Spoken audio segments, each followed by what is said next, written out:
সুপ্রদর্শক মণ্ডলী, আজকে আমি জীবন ঘনিষ্ঠ এমন একটি অত্যন্ত গোপনীয় এবং গুরুত্বপূর্ণ বিষয় নিয়ে আলোচনা করব ইনশাআল্লাহ, যা আমাদের প্রত্যেকের জানা অবশ্যই প্রয়োজন।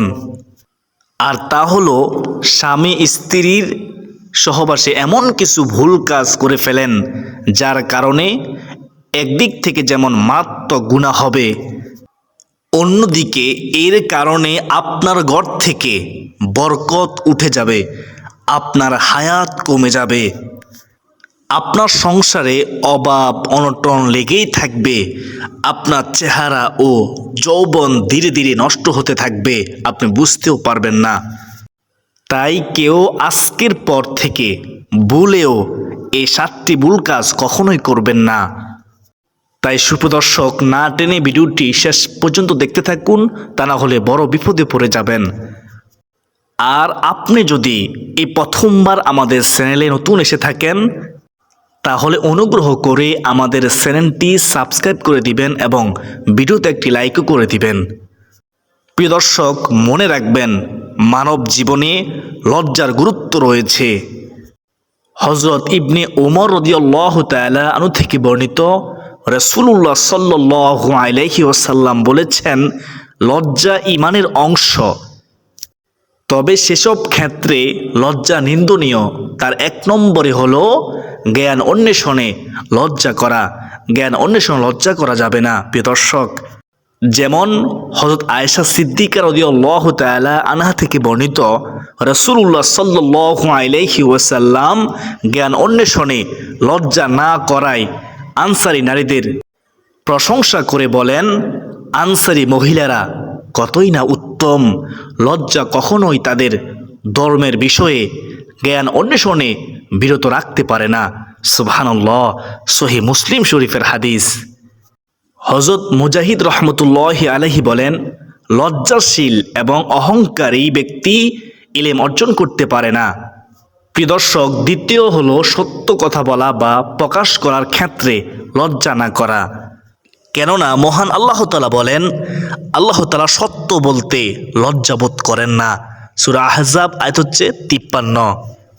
অর্থাৎ কোনো কিছু শিখার ব্যাপারে ইসলামে লজ্জার কোনো স্থান নেই। উল্টো না জেনে কোনো ভুল করে ফেলবেন, সেটা বান্দার জন্য মোটেও ভালো কিছু নয়। তাই ইসলামিক জ্ঞান অর্জনের ব্যাপারে কখনোই লজ্জা করা উচিত নয়। তো প্রিয় দর্শক, আসুন জেনেই যে সহবাসে যে 7টি ভুল কাজ কখনোই করবেন না, সাবধান হয়ে যান। 1 নম্বরে হলো সহবাসের আগে তীব্র প্রস্রাব পায়খানার ব্যাগ থাকলে তা সেরে নিতে হবে প্রথমে। কারণ দীর্ঘ সময় পায়খানা ও প্রস্রাব চেপে রাখার ফলে নানা রকম শারীরিক জটিলতার মধ্যে পড়ে থাকেন। প্রিয় দর্শক, প্রস্রাব চেপে রাখার কারণে ব্লাডার ফুলে যেতে পারে। সেই সঙ্গে কারো যদি আগে থেকে কিডনিতে কোনো সমস্যা থাকে এবং সে নিয়মিত প্রস্রাব চেপে রাখে, তাহলে ক্রমে ক্রমে তার কিডনি কার্যক্ষমতা হারাতে শুরু করবে। আর এর ফলে সবচেয়ে বেশি হয় ইউরিনারি ট্র্যাক্ট ইনফেকশন, যাকে বলা হয় মূত্রনালীর সংক্রমণ। এটা তখনই হয় যখন বেশিক্ষণ প্রস্রাব চেপে রাখা হয়। এর ফলে ব্লাডারে যে জীবাণু জন্মায় তা থেকে পরবর্তীতে অন্য সমস্যাও তৈরি করে। প্রিয় দর্শক, যেমন বারবার যদি কারো এটি হয়, তাহলে তার নারীর প্রজনন ক্ষমতার উপর নেতিবাচক প্রভাব ফেলতে পারে, ক্ষতি হতে পারে। প্রিয় দর্শক, এছাড়াও তীব্র প্রস্রাবের ব্যাগ থাকার কারণে গনোরিয়া সহ অনেক যৌন রোগ হতে পারে। প্রিয় দর্শক, এবং পায়খানা আটকে রেখে সহবাস করলে, স্বামী স্ত্রী মিলন করলে অসুরোগ পর্যন্ত হতে পারে। আবার এটাও খেয়াল রাখতে হবে যেন সহবাসের পর কিছুটা হলেও প্রস্রাব করে নেওয়া যায়। তাই প্রিয় দর্শক, মিলনের বেশ কিছুক্ষণ আগে পেশাব করা উত্তম এবং মিলন শুরু করার পূর্বে কিছুটা পানি পান করে নেওয়া উত্তম। কারণ সহবাসের পর সামান্য পেশাব করার ফলে পেশাবে থাকা অ্যাসিডের কারণে তা আপনার বিশেষ অঙ্গকে জীবাণুর আক্রমণ থেকে বাঁচাবে ইনশাআল্লাহ। তো প্রিয় দিনদার মুসলমান ভাই বোনেরা, আমরা 1 নম্বর জানলাম, এখন জানবো 2 নম্বর। 2 নম্বরে হচ্ছে সহবাসের দোয়া না পড়ে নফসের তাড়নায় তাড়াহুড়ো করা যাবে না। প্রিয় দিনদার মুসলমান ভাই বোনেরা, নফসে মুতমাইন্না হচ্ছে এটা মানুষকে সৎ কাজের আদেশ ও অসৎ কাজ থেকে বিরত রাখতে সচেষ্ট থাকে। ফলে আমাদের সঙ্গীর আগ্রহকে না জাগিয়ে আমরা সহবাসে লিপ্ত হয়ে যাই, যা সাধারণত দর্শনকারীরা করে থাকে। এটা করা যাবে না, বরং ধীরস্থিরভাবে দুজনকে যথেষ্ট সময় দিয়ে সহবাসের পূর্ব প্রস্তুতি নিয়ে তারপর পূর্ণ তৃপ্তি সহকারে সহবাস করা। প্রিয় দর্শক, এবং সহবাসের আগে অবশ্যই সহবাসের দোয়াটি পড়ে নিতে হবে। আর দোয়াটি পড়তে না পারলে বা মনে না থাকলে বা ভুলে গেলে অন্তত আউযু বিল্লাহি মিনাশ শাইতানির রাজিম ও বিসমিল্লাহির রহমানির রহিম বলে সহবাস শুরু করবেন। প্রিয় দিনদার মুসলমান ভাই বোনেরা, এখন প্রশ্ন হলো দোয়া কেন পড়বেন? দেখুন প্রিয় দর্শক, ইবলিস শয়তান সবচেয়ে যে জিনিসকে ভালোবাসে তা হলো যৌনতা, নগ্নতা, জেনা, ব্যভিচার। এগুলোকে ইবলিস শয়তান সবচেয়ে বেশি ভালোবাসে। আর এই বিষয়গুলো শয়তান বেশি প্রাধান্য দিয়ে থাকে। এমনকি স্বামী স্ত্রী যখন বৈধ সহবাস করে তখনও ইবলিস সেখানে সামিল হতে চায়। নাউজুবিল্লাহি মিন যালিক। আর তাই এজন্যই রাসূলুল্লাহ সাল্লাল্লাহু আলাইহি ওয়াসাল্লাম আমাদেরকে এজন্য দোয়া শিখিয়ে দিয়েছেন। আমরা দোয়াটি পড়ব ইনশাআল্লাহ। প্রিয় দর্শক, যার ফলে কোনো ব্যক্তি বা দম্পতি যদি স্ত্রী সহবাসের পূর্বে রাসূল সাল্লাল্লাহু আলাইহি ওয়াসাল্লামের থেকে শিখানো দোয়াটি পড়ে নেয়, তখন শয়তান আর সেই স্থানে থাকতে পারে না। হযরত ইবনে আব্বাস রাদিয়াল্লাহু তাআলা আনহু থেকে বর্ণিত, তিনি বলেন যে রাসূলুল্লাহ সাল্লাল্লাহু আলাইহি ওয়াসাল্লাম রাহমাতুল লিল আলামিন নবীজি বলেছেন, যখন তোমাদের মধ্যে কেউ নিজ স্ত্রীর সাথে সহবাসের জন্যে মিলনের জন্য যাবে তখন এই দোয়াটি পড়বে।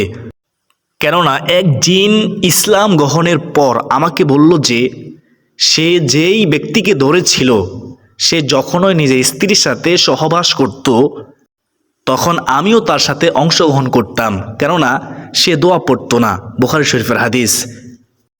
আর অন্যান্য হাদিসে কিতাবের মধ্যে রয়েছে। আশা করি সকলে বুঝতে পেরেছেন দোয়া কেন পড়বেন। প্রিয় দর্শক, এই দোয়াটির গুরুত্ব কত বেশি সেটা আপনারা বুঝতে পারবেন। বুখারী ও মুসলিম শরীফে হাদিসটি বেশ কয়েকভাবে উল্লেখ করা হয়েছে। সুবহানাল্লাহ, আমাদের কাছে কত মূল্যবান সম্পদ রয়েছে যার মূল্য আমরা দেই না, আমরা দিতে চাই না। তাই আজ থেকে ভুলেও কেউ সহবাসের দোয়া না পড়ে সহবাস শুরু করবেন না। সাবধান হয়ে যান, দোয়াটি অবশ্যই পড়ার চেষ্টা করবেন, শিখে নেবেন। দোয়াটি হলো বিসমিল্লাহি আল্লাহুম্মা জান্নিবনাশ শাইতানা ওয়া জান্নিবিশ শাইতানা মা রাযাকতানা। আমি আবার বলতেছি, খেয়াল করুন।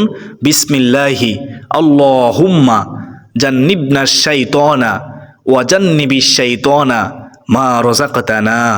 এই দোয়াটি আপনি স্ক্রিনশট দিয়ে রেখে দিন, মুখস্থ করে নিন। এই দোয়াটির অর্থ হলো, আল্লাহর নামে শুরু করছি, হে আল্লাহ, আমাদেরকে আপনি শয়তান থেকে দূরে রাখুন এবং আমাদেরকে আপনি যদি সন্তান দান করেন তা থেকেও শয়তানকে দূরে রাখুন, নিরাপদে রাখুন। আল্লাহুম্মা আমিন। প্রিয় দর্শক, আমরা 2 নম্বর জানলাম, এখন জানবো 3 নম্বর। 3 নম্বরটি হলো, আমরা যেন তেন অবস্থায় উত্তেজনা উঠলেই সহবাসের জন্য পাগল হয়ে যাই। এক্ষেত্রে পরিষ্কার পরিচ্ছন্নতার দিকটা আমরা বেয়ালুম ভুলে যাই। শরীরে গামের দুর্গন্ধ নিয়ে বা মুখ পরিষ্কার না করেই মুখে দুর্গন্ধ নিয়েই আমরা সহবাসে লিপ্ত হয়ে যাই। প্রিয় দিনদার মুসলমান ভাই বোনেরা, সহবাসের আগে ভালোভাবে পরিষ্কার পরিচ্ছন্ন হয়ে তারপর মিলনে লিপ্ত হওয়া উচিত। কারণ এই সময় কোথায় মুখ লাগবে না লাগবে এই বিষয়ে চিন্তা ভাবনা করার মতো হিতাহিত জ্ঞান তখন বেশিরভাগ মানুষেরই থাকে না। তাই রাসূল সাল্লাল্লাহু আলাইহি ওয়াসাল্লাম বলছেন, তোমরা পরিষ্কার পরিচ্ছন্ন থাকো, কেননা এটি ঈমানের অর্ধেক। আত-তাহুরু শাতরুল ঈমান। সহিহ মুসলিম শরীফের হাদিস নম্বর হচ্ছে 223।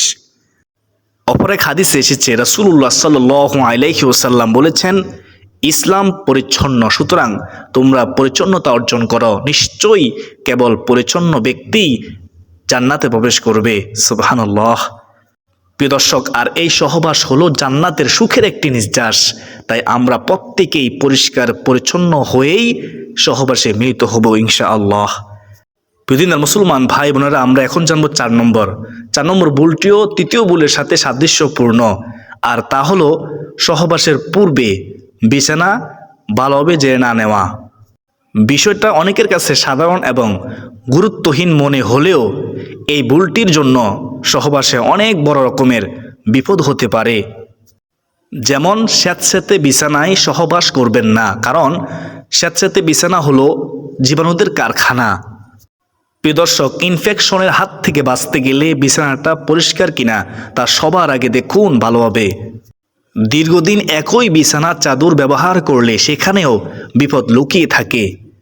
তাই নিয়মিত বিছানার চাদর পরিষ্কার রাখতে হবে। তাছাড়া রাসূল সাল্লাল্লাহু আলাইহি ওয়াসাল্লাম বলেছেন, যদি তোমাদের কেউ বিছানায় যায় তখন সে যেন বিছানাটা ভালোভাবে উত্তমভাবে ঝেড়ে নেয়, কারণ সে জানে না যে বিছানার উপর তার অনুপস্থিতিতে পীড়াদায়ক কোনো কিছু আছে কিনা, কষ্টদায়ক কোনো কিছু আছে কিনা, সে তো জানে না।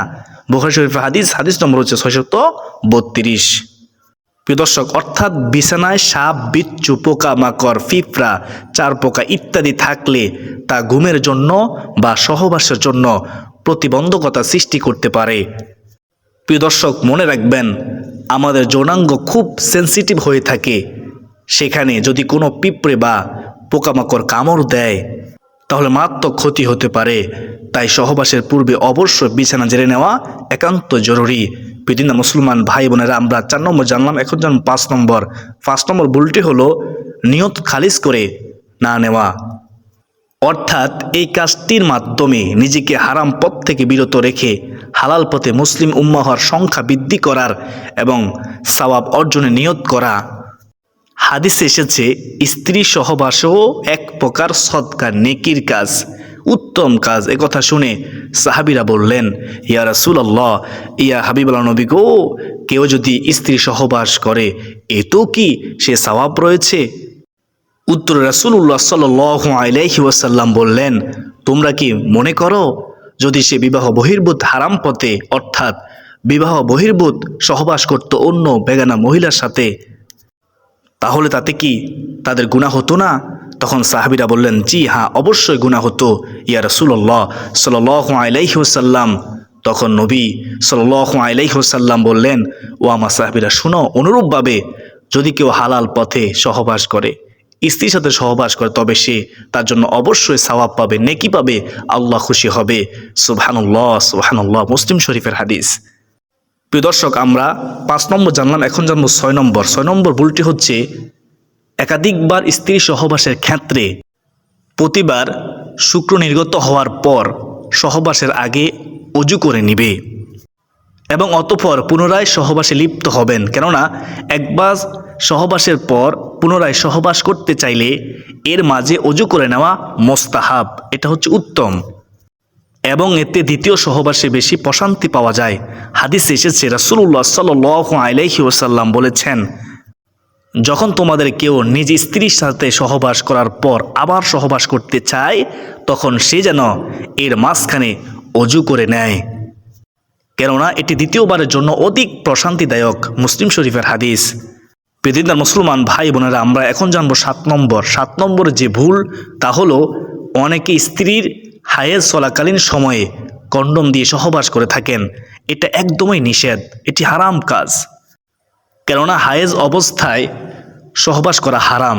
চিকিৎসা বিজ্ঞানীরা মনে করেন হায়েজ চলাকালীন শারীরিক সম্পর্কে ইনফেকশন পর্যন্ত হতে পারে, কারণ হায়েজের সময় জরায়ুর অম্লভাব থাকে না, তাই এটি খুব সহজেই রোগ জীবাণু দ্বারা আক্রান্ত হতে পারে।